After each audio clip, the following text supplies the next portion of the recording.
Well, years and years ago, I was what is called a mainstream journalist. And there were constraints, obviously, in what you could write, what you could say, the areas that you could go into. And there were things called editors saying, that can get in, that can get on air, that can't. I'm still a journalist, but I have no constraints. I don't have anyone telling me where I can go and where I can't go, what I can investigate and what I can't investigate. And thus, I am doing the job that if the mainstream media did the same without constraints, we would live in a very different world, because we would know things about what is happening politically in terms of finance and endless other things that we don't currently know. And it's kind of interesting and so appropriate that we're talking at this time when emails leaked by WikiLeaks have confirmed the themes of so much that I've been writing about over the years, not least the Clinton family that I've been exposing since the mid-1990s, and how what we call democracy is actually a farce. But when we talk about your predictions, you've made many predictions or prophecies, if you will, over the years. What has become true specifically? Well, first of all, very topically, I said in the 1990s that the plan was for a third world war. And this would pitch the West against China and Russia. At the time I said that, there was no evidence whatsoever that that was going to be the case. In fact, the evidence was the opposite of that. Things were quite calm. Now, when you look around you, if you do it with an open mind, you can see that pieces are blatantly being put into place to trigger such a conflict. You've got this massive build-up of NATO more and more. So we're already in the middle of not least in relation to Estonia. And you've got this blatant demonization of Russia. You know, I've burnt the toast, it's the Russians. I'm late for school, it's the Russians. And, you know, when you see what has come out just through the Clinton emails and the emails of the Democratic Party, and you see, for instance, as I've been saying for so long, that ISIS and Al-Qaeda and other terrorist groups are actually funded and put into place to create an enemy by the West, not least Britain and America. And now we're having it confirmed through these emails that Hillary Clinton knew that Saudi Arabia and Qatar were... Well, there are many people who disagree with your conclusions of these emails. And? What are your conclusions then? Well, when she's saying that she knew that Qatar and Saudi Arabia were funding ISIS and terrorist groups, while she was taking multi-millions from the same Qatar and Saudi Arabia for her Clinton Foundation. Do you draw a straightforward conclusion that the ISIS and whatever these fundamentalists are actually, I don't know, established or actually run by the Americans? They are run by the Americans, so they're created by the Americans. And because of compartmentalization, only having people know what they need to know to make their contribution, the vast majority of people, the jihadists, they will not have a clue about that. You know, there was a television investigative reporter in France recently who went undercover with a terrorist group in Europe. When he came out and spoke on the television channel, he said what he was dealing with was not Islamic fundamentalists, but basically young people who were completely lost, completely manipulated, and he called them fast food jihadists who had no clue or connection to Islam in the sense of we're fighting for God. You know, the whole way it's been presented in this black and white way has created these apparent sides, when actually the difference between the two is very much fuzzier. And then you've got Zbigniew Brzezinski, Jimmy Carter's former national security advisor, who spoke to a French news magazine some years ago now and admitted openly that during his tenure as national security advisor, they trained, armed, and funded the groups in Afghanistan that became known as the Mujahideen, because he said he wanted them to attack the Soviet satellite regime in Kabul, to entice Russia to invade Afghanistan, to protect that Kabul government, and give them, in his words, their Vietnam. That is precisely what happened, and 1 million Afghans died as a result. What happened to the Mujahideen? They morphed into the Taliban, they morphed into Al-Qaeda, they morphed into ISIS. You put the dots together, and there's another sequence that people need to realize. In the year 2000, there was a document published by an organization in America known in the mainstream media as the neoconservatives, that were behind the Bush administration.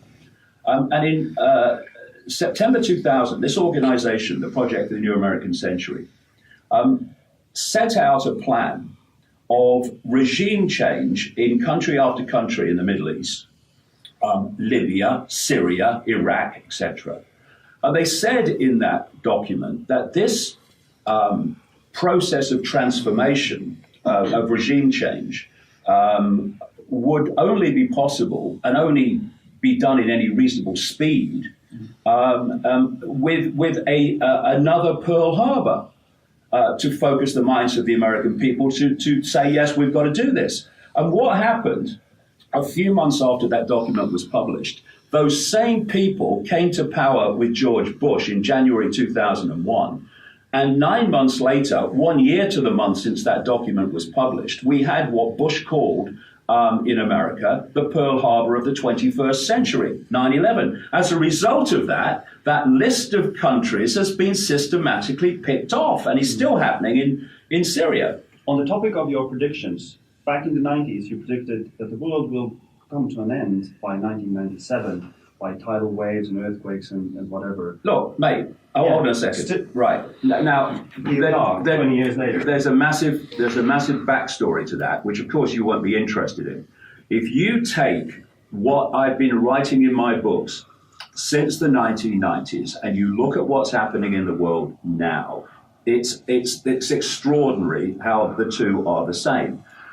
And why do thousands of people come to see my events around the world, from all walks of life, from all colors, all backgrounds, all creeds, all income brackets?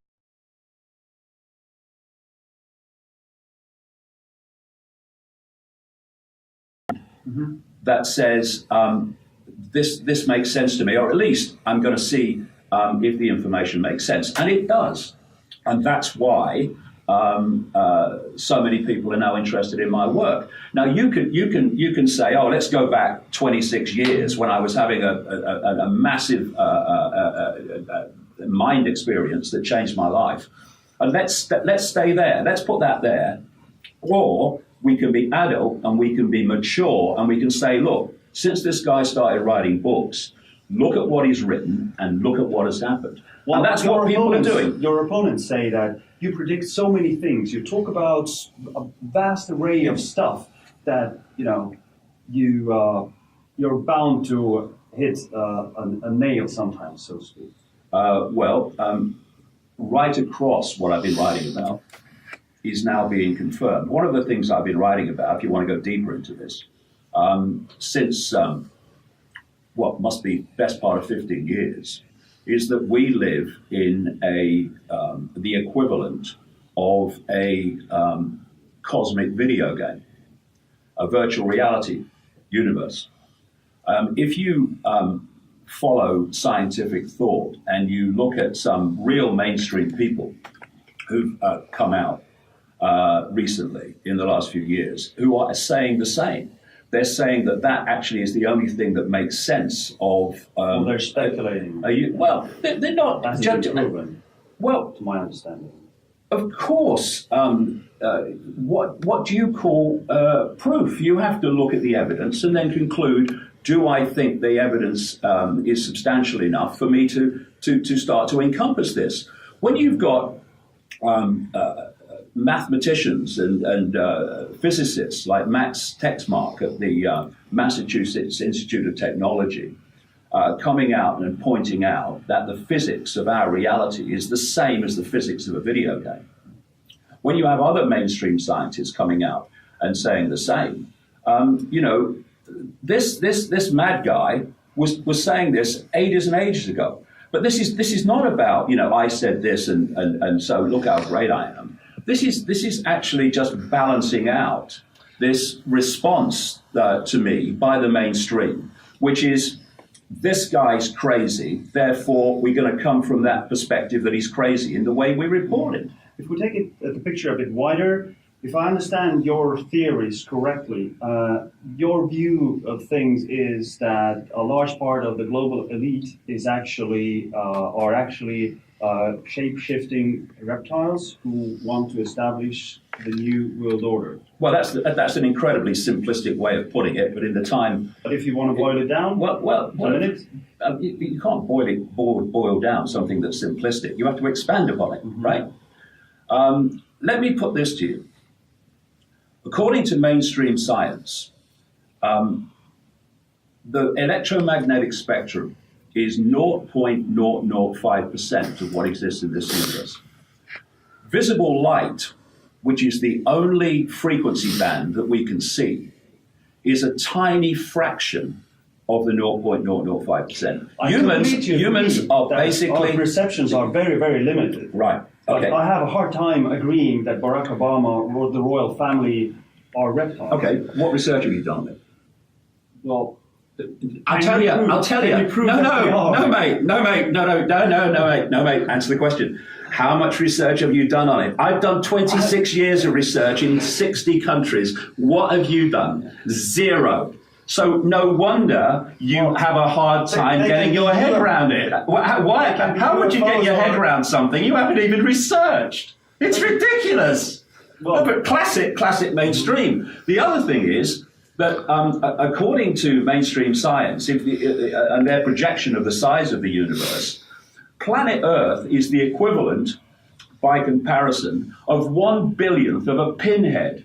So, let's put it at very least here, right? There is a vast, extraordinary amount more to know than we know. Thus, people keep their minds open. They actually look at the evidence and read the books. What is the evidence? Can you explain briefly? How did you come to the deduction that many dignitaries or prominent people are actually alien reptiles or half-breeds reptiles? When you are hybrids, actually, when you are you are researching something and you have an open mind, when you travel to the best part of 60 countries over the last 26 years, you meet a lot of people in many different walks of life. And when you constantly keep coming across people in different countries who are telling you of their experience of seeing people in apparently a human form shift into a reptilian, always reptilian, but non-human form, and then back again. When you then talk to shaman and carriers of ancient knowledge around the world in the native peoples, and they tell you about their legends that say exactly the same. When you talk to insiders who will talk to people like me, because they won't be dismissed and called idiots, they'll be listened to, who actually give you the same story. When you talk to the very close friends of people like Princess Diana for 9 years, a lady called Christine Fitzgerald, who, by the way, told me about what Jimmy Savile was doing, this BBC paedophile, and how close he was to the British royal family. She told me also about this whole relationship of reptilian hybrid bloodlines to the British royal family. But have you actually personally seen one? No, and I don't have to. You're a journalist, right? Mm-hmm. Do you have to have experienced everything you write about? No, you talk to people, you look at the common themes, you look at how they're saying the same thing, even though they're from different countries and different backgrounds, and then you put the evidence before people, dot connected, and you say, make of it what you will. That's it. And people will look at it and they'll say, yeah, it makes sense to me. They'll look at it and they'll say, nah, it doesn't make sense to me. And either way, from my point of view, is fine. Because all I'm doing is putting information out there, and then people make of it what they will. By the time this interview will be aired, the US will have a new president, either Hillary Clinton or Donald Trump. Are they also, I don't know, alien? Trump, I don't know about, but I mean, look at the choice there. Look at the choice there. Three bad choices. Just take a deep breath, and look at a system that with 320 million people that can throw up a choice for president with massive impacts on the world. We're not happy about our leaders either, but that doesn't mean that they're aliens. That actually throws up a choice between a catastrophe and a disaster. Now, what I don't know about Trump, but Hillary Clinton is someone who's come up again and again, going right back into the 1990s. And that's why her connection to this web, to this network, that's why someone, as we speak, we don't know how it's going to turn out yet, but as we speak, someone who is so blatantly corrupt and to an extraordinary level can still be on the verge of becoming president of the United States is extraordinary. Just to be clear, you're not talking allegorically. No, I'm not talking allegorically. It's not a metaphor. No. You literally mean this is what you get from some people. Oh, he's using it symbolically. I'm not using it literally. And let me ask you this question. As I said earlier, we can see a tiny, tiny fraction of frequency, a slither of frequency we can actually see. Look at the different forms within the tiny sliver of frequency that we can see. Look at the animal kingdom. Look at the incredible number of forms. Do we really believe that out there in the great forever, that almost the entirety of which we cannot see, that forms of what we would call life only take a human form? What? I mean, well, I'm not saying that, and our opponents are not saying that. But what will you call them, opponents? I don't have opponents. Opponents need an enemy. I don't oppose them.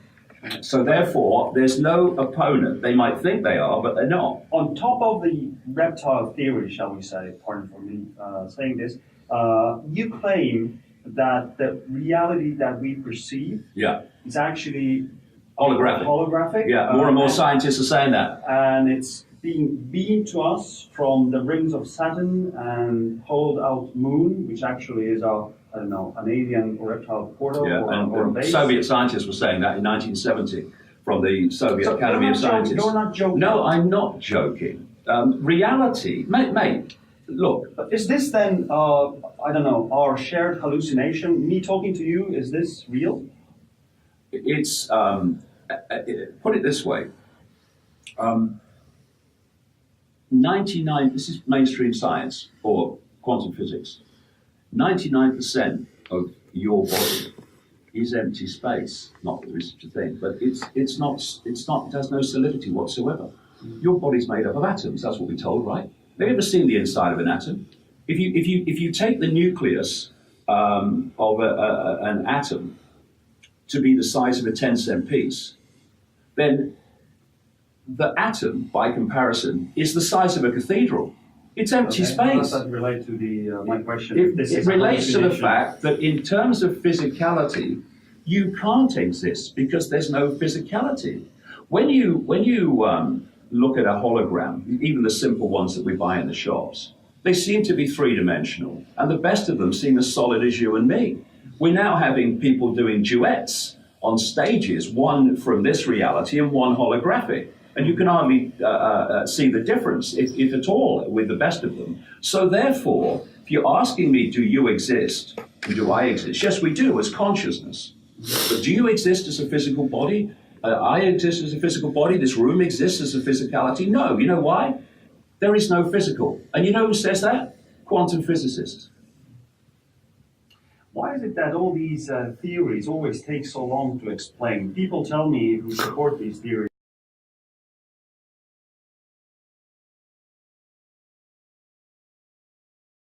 You give lectures of no less than 10 hours. Mm-hmm. Why so long? Because if you're talking to me about the world that people perceive as real, then we can talk in sound bites and sentence here, sentence there, because there's no backstory that people have to know before what apparently sounds crazy makes logical sense, which is what happens over 10 hours and in the books. So it has to be explained, and the different dots. I mean, how can you talk about shape-shifting reptilians unless you go into the nature of the fact that there is no physical, it's holographic illusion? How can a solid physical body shapeshift into another solid physical body? They can't. So unless you explain the nature of reality, how can shapeshifting make sense to people? Because the immediate wave of the hand is, it can't happen. How can you have solid body changing to solid body? But that's not what's happening. So you see, in all these areas, there has to be a backstory. I know, let's talk about Saturn and the rings and what they are. Let's do it in 2 sentences, shall we? That makes sense to people. You know, we've got to be mature and we've got to be adult. And if people can't be bothered and they say, oh, what, I've got to listen for 10 hours. Well, you're not interested then. You go and watch the television news and the game show and let people who really want to know actually listen. But if these reptiles are as advanced as you are, they surely could take over the game just like that without taking their time, millennia and millennia, infiltrating our ears. The thing is, you see, here you go again. You're coming from a perspective who's done no research into this, and there is an answer to that, but not in the time that you're going to give it. There'll be an answer to that on Saturday in Tallinn. But not in the space and the time that this program is prepared to give to it. So this is where you are, and this is the challenge of people like me. You know, when I'm talking in the alternative media, they give me time to explain. When I'm talking in the mainstream media, they don't, and you're talking in ways and one-liners. Oh, he believes in shape-shifting reptiles. What's the initial reaction from people to that? With no backstory? Well, he's crazy. I would imagine lots of people are writing hate mail to my boss at the moment for letting you on the air. Why? Because they think you're mad. Really? Do you know something? Being called mad by an idiot is a compliment. So I take it. Thank you very much. Is there a special message? You have your largest event in this region in Tallinn this Saturday. Is there a specific message for the folks here? For the folks everywhere. You are not your body. You are not your name. You are not your race. You are not your religion. You are not your life story. You are infinite awareness having those experiences. And what's happened to the human race is we've been manipulated to believe our experiences are who we are. Who we are is that consciousness which is having those experiences. The consciousness that stays conscious and expands in its consciousness when it leaves the body at what we call death, which is what's happening to people in a near-death experience. This is why their consciousness continues, because they are that consciousness. And it's just now coming from another perception, because it's left the focus of attention that the body creates, the hologram creates. So if we all realize, think about it, if we all realize that we're just consciousness, expressions of the same consciousness having different experiences, all the fault lines of divide and rule, of race, of religion, of all these different manufactured fault lines of divide and rule, they disappear. Why would an expression of consciousness want to go to war with an expression of that same consciousness if it realized that's what it was? If it thinks it's a Muslim, it's a Jew, it's a middle-class American, then these conflicts can happen, but not if you realize that it's all that. All that is an illusion. Your critics say that, yes, the world is a scary, at times a scary and a messed up place. I don't find it a scary place. you're taking advantage of people's fears. Oh, really? And profiting. Why don't I have giving lectures? Why don't I have fear? Why don't I fear any of this? Lots of and why do I live? These are unpleasant things. Why do I live? Diseases. All right. Oh yeah. So Okay. What we'll do then is we'll go. What we'll do is we'll turn on the television news and we'll watch babies being blown apart in Aleppo, right? And we're not dealing in fear, are we? We're not going to frighten people by having children blown away in Aleppo in a manufactured war. We're not going to have people dying of hunger in a world of plenty on the television news, are we? That's not going to frighten people. And of course, the television news makes no money out of doing that, does it? So it doesn't profit on creating fear. We need to face what's happening in the world so that we can do something about it, right? And if we leave it to the mainstream media, as has been done until recently, look where that got us. Eh? The point being that bad things.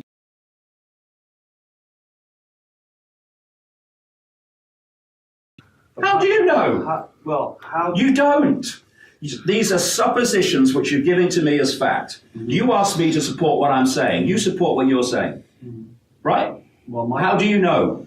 How do you know that bad things don't happen because they're made to happen? My personal perception is that, I don't know. Now that's different. Your personal perception. That's not what you said. My knowledge is, or from what I have learned through my 42 years of life, is that if there's a car accident and 3 people die, it's not a lizard conspiracy. Did I say it was? If there's a war, it's not necessarily some sort of a conspiracy. How do you know? Well, I don't know, but over the millennia... Let me just ask you this. I said earlier that a document was published in America in 2000 by the people that then became the key players in the Bush administration, people like Rumsfeld and Cheney and Wolfowitz and Dov Zakheim, the comptroller of the entire Pentagon, calling for a series of countries to be regime changed. It said in that document that to make this happen in any kind of speed, we need another Pearl Harbor, right? Okay, 1 year later, America had what Bush called the Pearl Harbor of the 21st century, and as a result of that, the countries on that list have been picked off, right? Now, do you not think that that's worth investigating? If so, why hasn't the mainstream media investigated it? Well, I believe it has. No, it has not. You're talking to an expert here, mate, on that. I'm on this, all my waking hours, and I have been for 26 years. I know what they investigate and not start. Let me ask you another question. Does you accept, do you, that we were not told the truth about weapons of mass destruction in Iraq? Right? Sure, yes. Right? Yes. That there was an invasion based on what was actually a lie, and the knowing lie, that invasion was catastrophic. Hold on, let me finish, then you can come in. It was a catastrophic lie and created catastrophic circumstances for Iraqis. As a result of that invasion, catastrophe has expanded across the Middle East. Okay? Sure. Who told us that there were weapons of mass destruction in Iraq when they knew there weren't? Well, the British and US government, didn't they? Let me put it simpler for you. The very same people, not even the same agencies, the same people that told us the official story of 9/11. Now, okay. as a mainstream journalist, you can have this journalistic schizophrenia that you can accept that you were lied to over a catastrophic invasion and all the consequences that have followed, but accept every last word of the official story of 9/11.